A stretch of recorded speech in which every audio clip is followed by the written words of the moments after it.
बिस्मिल्लाहिर्रहमानिर्रहीम। अल्लाहुम्मा सल्लि अला मुहम्मदिन व आले मुहम्मद। आज 13 जुलाई का दिन है और इसी दिन तकरीबन 100 साल पहले भारत के मकबूजा कश्मीर में, जिस पर भारत ने गासबाना कब्ज़ा किया हुआ है, श्रीनगर की जेल के बाहर अजान देने पर 22 कश्मीरी नौजवानों को बेदर्दी से शहीद कर दिया गया था। और इसी दिन की याद में आज पूरे पाकिस्तान में, आज़ाद कश्मीर में और मकबूजा कश्मीर के अंदर इस दिन को भरपूर तरीके से मनाया जा रहा है।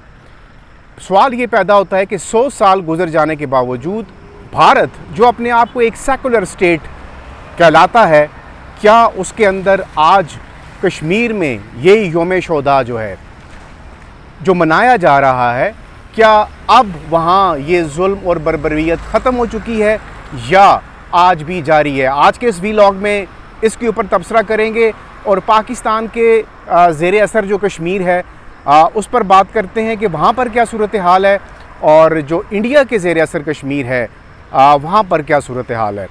सबसे पहले तो ये जो भारत की जुल्म और बर्बरियत की दास्तान है, जो उस वक्त के डोगर महाराजा हरी सिंह ने बर्पा की थी और 22 कश्मीरियों को सिर्फ अज़ान यानी अल्लाह अकबर का नारा बुलंद करने के ऊपर, अज़ान देने के ऊपर उनको बेदर्दी से शहीद कर दिया था। लेकिन नाम बदल गए, चेहरे बदल गए, हुकूमतें बदल गईं, लेकिन जुल्म का निज़ाम आज भी भारत के अंदर ज़िंदा है। वो हरिराज सिंह हो, महाराजा सिंह हो, वो कोई भी नाम हो जो इंडिया के ऊपर रूल करते रहे हैं, लेकिन आज इस वक्त नरेंद्र मोदी की शक्ल में वो जुल्म आज भी ज़िंदा है। अगर आप माजी की मिसालें उठाते हैं तो जिस तरह कश्मीरी नौजवानों के ऊपर, कश्मीरी यूथ के ऊपर, कश्मीरी कौम के ऊपर भारत ने अपने मज़ालिम का बाज़ार गर्म करी रखा, इसी तरह ये जो एक हिंदुत्व पॉलिसी पर गामज़न जो गवर्नमेंट है नरेंद्र मोदी की, इसने उन तमाम हदों को पार किया और कश्मीरी नौजवानों के ऊपर अपने जुल्म के पहाड़ गिराए। आप सिर्फ यूँ अंदाज़ा लगा लें कि अगर हम कंपैरिजन करते हैं कि इस वक्त पाकिस्तान के ज़ेरे असर कश्मीर, जिसे पाकिस्तान अपनी शरह कहता है, और इंडिया के ज़ेरे असर कश्मीर जिसे वो अटूट अंग कहता है, दोनों की अगर सूरत हाल का अगर आप रफली जायज़ा, ज़्यादा डिटेल में नहीं जाता, अगर हम ये पेश करते हैं, इसी योम शोदा को हम ले लेते हैं। आज यहाँ पर कश्मीर के अंदर, कश्मीर के तमाम इलाक़ों के अंदर तमाम कश्मीरी आज़ादी के साथ तमाम जगहों पर रैलीज़ मना रहे हैं, अज़ानें दे रहे हैं और अपना हक़ खुद इरादियत जो उनका एक स्लोगन है उसको वो बुलंद कर रहे हैं, और किसी किस्म की कोई रोक टोक नहीं है। सड़कें हों, चौराहे हों या दफातर हों, उनके अंदर कश्मीरियों को अपनी हक़ खुद इरादियत की आवाज़ बुलंद करने की भरपूर तरीके से इजाज़त है। ये पाकिस्तान का ज़ेरे इंतज़ाम कश्मीर है जिसकी मैं बात कर रहा हूँ। जबकि आपके बिल्कुल पड़ोस में श्रीनगर ले लें और उससे मुल्का जितने भी कश्मीर के इलाके हैं, अगर आप उनके अंदर मुझसे ये पूछें कि वहाँ पर भी क्या आज ये योम शोदाए कश्मीर मनाने की इजाज़त है, बिल्कुल नहीं है। उसकी बुनियादी वजह ये है कि कश्मीर के आवाम को, कश्मीर की यूथ को, जो इस वक्त अपने हक़ खुद इरादियत के लिए अपनी आवाज़ बुलंद कर रही है, उस आवाज़ को दबाने के लिए इंडिया मुसलसल सालों साल से, जब से ये दोनों देश अलग हुए और कश्मीर के ऊपर इंडिया ने गासबाना तौर पर अपना कब्ज़ा जमाया और कश्मीरियों की उमंगों के ख़िलाफ़ वहाँ पर अपनी बर्बरियत का बाज़ार गर्म किया, और उसकी दास्तान आज भी दोबारा ज़िंदा है।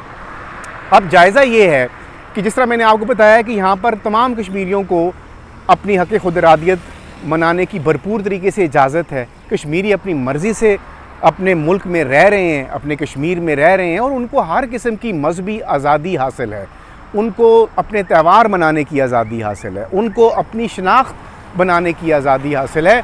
लेकिन वहाँ पर इंडिया के अंदर इस वक्त जो सूरत हाल है वो इंतहाई गंभीर है। अगर हम ये कहते हैं कि डोगरा राज ख़त्म हो गया 1931 वाला, तो 100 साल गुजरने के बाद डोगरा की जगह मोदी राज कायम है, और उस मोदी राज के ज़ेरे तसल्लुत बढ़ने वाली कश्मीरी यूथ, आपका क्या ख्याल है कि इस जुल्म को वो कभी भुला सकेगी, इसको वो फरामोश कर सकेगी?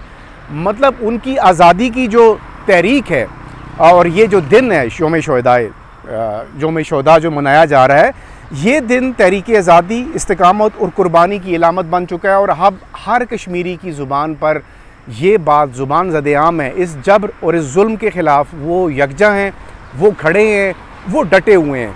अब मैं आपको इसके बताता हूँ कि ये है क्या एक्चुअली।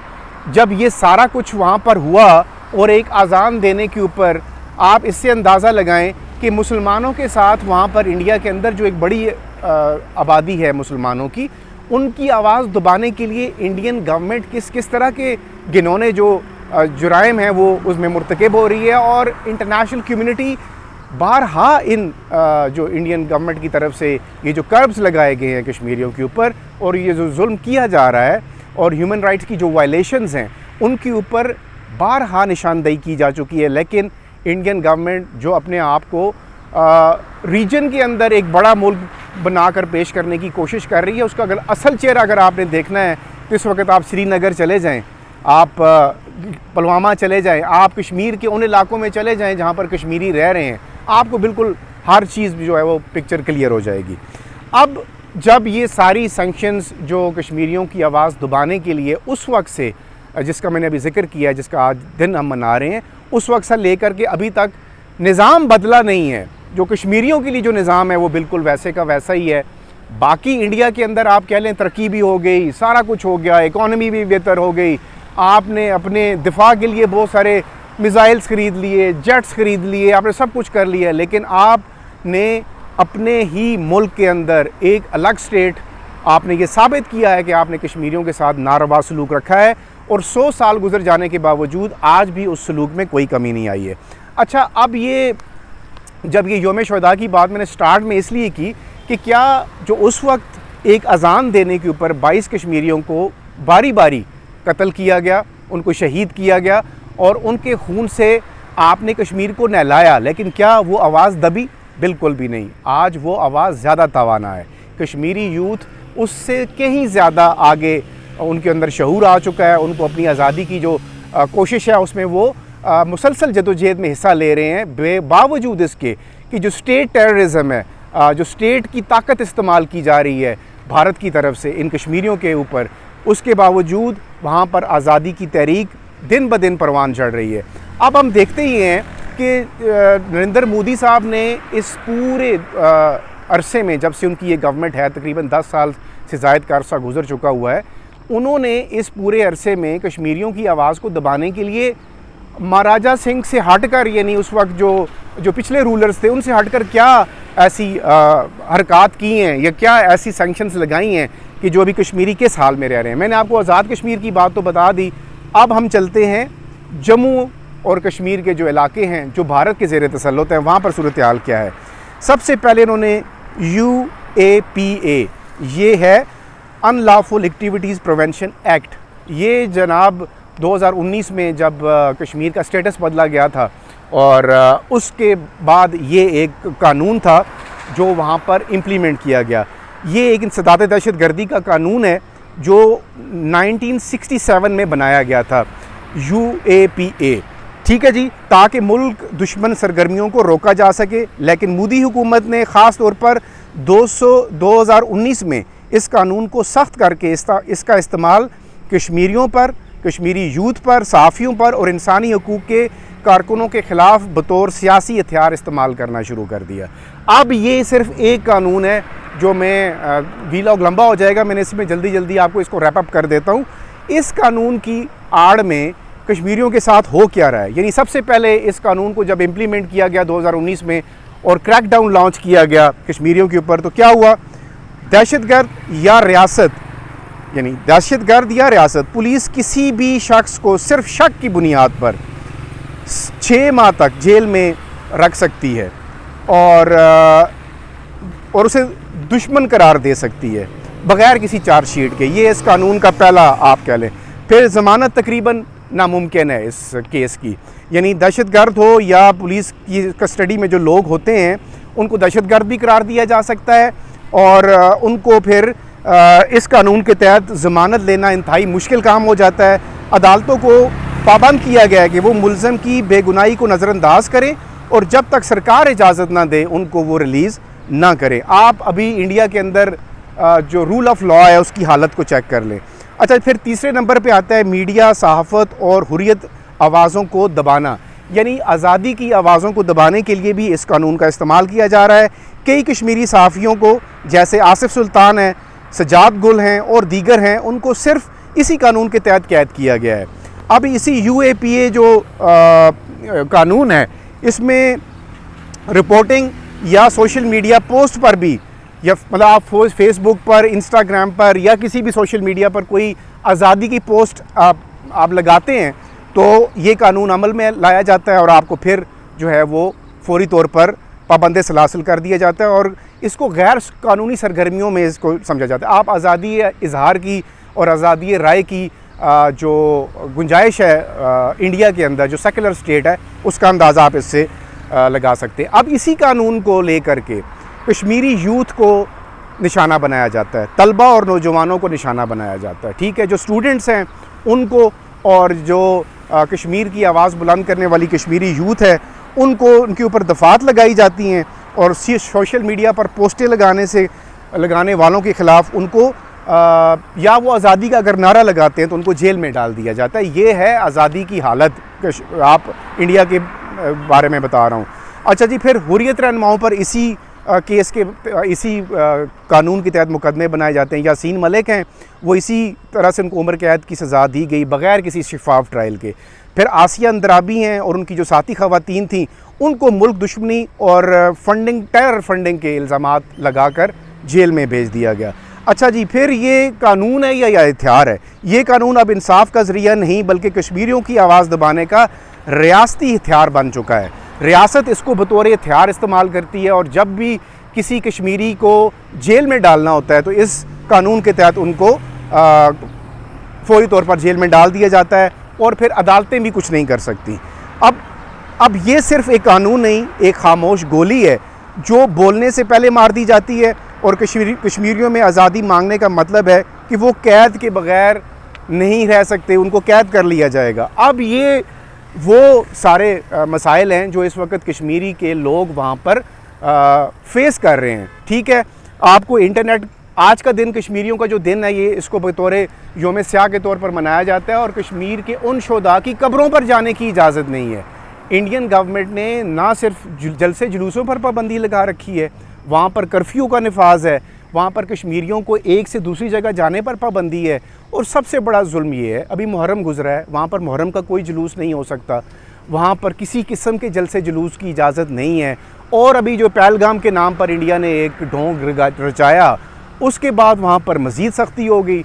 अब सवाल यहाँ पर यह पैदा होता है कि अब एक ऐसा इलाका जिसको आपने यरगमाल बनाया हुआ है वहाँ पर लोगों को, और घरों के अंदर मैसूर करके आपने रखा हुआ है लोगों को, इंतहाई भारी नफरी आपने पैरामिलिट्री ट्रूप्स की वहाँ पर डिप्यूट की गई है और जब कर्फ्यू की कैफियत आपने वहाँ पर नाफिज की है, तो उसके बाद आप कैसे कह सकते हैं कि पहलगाम पर लोग वहाँ पर टेररिस्ट पहुँच गए और वहाँ पर जाके उन्होंने जो आपके इंडियंस थे उनको निशाना बनाया, आम लोगों को निशाना बनाया? कैसे पॉसिबल है?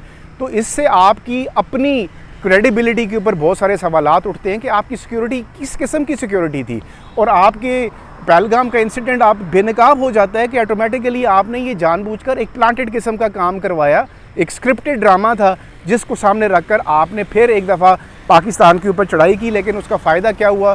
फ़ायदा ये हुआ कि आपको अपनी कैपेबिलिटी का भी पता चल गया और अपने पड़ोसी मुल्क पाकिस्तान की कैपेबिलिटी का भी पता चल गया। और साथ ही साथ आपने सबसे अच्छा काम क्या किया, आपने कश्मीर की दबी आवाज़ को, जिसे आप दबाने के लिए, जिसका जिक्र मैंने अभी पूरा ये आर्टिकल ए वहाँ पर आपने 370A जो है वो नाफिज किया, उसके बाद आपने कर्फ्यू लगाए और जम्मू कश्मीर की खुसूसी जो हैसियत थी उसका ख़ात्मा किया। लेकिन दुनिया के सामने आपने कश्मीर इशू को लाइमलाइट कर दिया। तो अब आप इससे अंदाज़ा लगा लें कि कश्मीरियों के ऊपर जो जुल्म और बर्बरियत की दास्तान है वो 1931 से शुरू हुई और आज भी जारी है।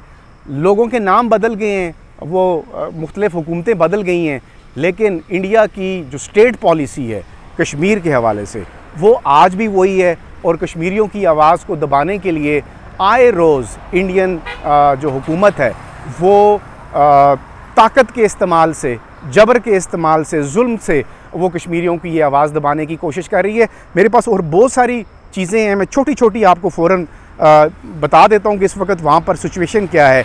आर्टिकल 370A का नफाज वहाँ पर हुआ, उसके बाद क्या हुआ, कर्फ्यू, लॉकडाउन और ब्लैकआउट। महीनों तक ये कर्फ्यू जारी रहा, मोबाइल, इंटरनेट, लैंडलाइन सब बंद हैं। इंसानी हकूक़ की आलमी तंजीमों को रसाई नहीं दी जा रही ताकि वो ये बता सकें कि कश्मीर के अंदर क्या हो रहा है। नौजवानों को मावराए अदालत जो है कत्ल किया जा रहा है, उनको उठाया जा रहा है। पब्लिक सेफ्टी एक्ट एक और बीमारी है जिसका जिक्र मैं अभी कर रहा हूँ, जैसे UAPA एक्ट है, इस जैसा एक कवानीन बनाए गए हैं और हज़ारों नौजवानों की गिरफ़्तारियाँ, जबरी गुमशुदगियाँ, जैली पुलिस मुकाबले, इज्तिमाई कब्रें और इज्तिमाई सज़ाएँ दी जा रही हैं, यानी उनको शहीद करके कब्रों में दफना दिया जाता है और पता भी नहीं चलता वहाँ पर क्या हो रहा है। कश्मीर में ख़वातीन की तज़लील और जिनसी तशद्दुद किया जा रहा है। इंसानी हकूक़ की रिपोर्ट्स के मुताबिक ख़वातीन की बेहुरमती और इज्तिमाई ज़्यादतियों के कितने ही केसेस जो हैं वो रिपोर्ट हुए हैं और ये वहाँ पर इंडियन जुल्म की गवाही दे रहे हैं। 1991 से लेकर अब तक जो निज़ाम वहाँ पर बनाया गया था उस पर किसी किस्म का कोई अमल दरामद नहीं है और ये जुल्म का जो बाज़ार है वहाँ पर गर्म है। इसी तरह हुर्रियत की आदत को खामोश करने के लिए जो है वो ये एक्ट जो हैं वो इस्तेमाल किए जा रहे हैं और जितनी भी मेन लीडरशिप है इस वक्त कश्मीर की उनको जेलों में डाल दिया गया है। मसाजिद, मदारिस पर पाबंदियाँ हैं और किसी किस्म का इज़हार राय जो है वहाँ पर नहीं किया जा सकता। जामा मस्जिद श्रीनगर बार बार बंद की गई है। जुम्मे के खुतबात पर रियासती निगरानी में वो खुतबे देने की इजाज़त मिली है और लाउड स्पीकर का इस्तेमाल वहाँ पर नहीं है। मीडिया पर दबाव है, सहाफ़ियों की गिरफ़्तारियाँ हैं और एडिटर्स पर गद्दारी के मुकदमे भी बनाए गए हैं। आबादी के तनासब बदलने की कोशिशें भी की जा रही हैं। सबसे अहम नुकता है जिसको आपने बड़ा गौर से सुनना है, गैर कश्मीरियों को डोमिसाइल जारी करना जो है वो भी शुरू कर दिया गया है और मुसलमानों की ज़मीनों पर कब्ज़े किए जा रहे हैं और बैकडोर तरीके से हिंदू आबादकारी के मंसूबे जो हैं वहाँ पर शुरू किए जा चुके हैं। अगर आप पूरे सिस्टम को ज़रा गौर से देखते हैं तो जो गज़ा के अंदर हो रहा है उसमें, यानी जो फ़लस्तीन के अंदर हो रहा है उसमें और कश्मीर के अंदर जो कुछ हो रहा है उसमें ज़्यादा फ़र्क नहीं है। जिस तरह सह्यूनी ताकत ने वहाँ पर फ़लस्तीनियों की ज़मीन पर कब्ज़े करके उन्हीं की ज़मीन पर वो आबादकारी करके अब उन्हीं के ऊपर मज़ालिम कर रहे हैं, एग्जैक्ट इसी तरह कश्मीर के अंदर कश्मीर जो कश्मीरियों का है उसके ऊपर इंडिया ने गासबाना कब्ज़ा किया हुआ है और वहाँ पर लोगों को जुल्म और बर्बरियत का निशाना बनाया जा रहा है।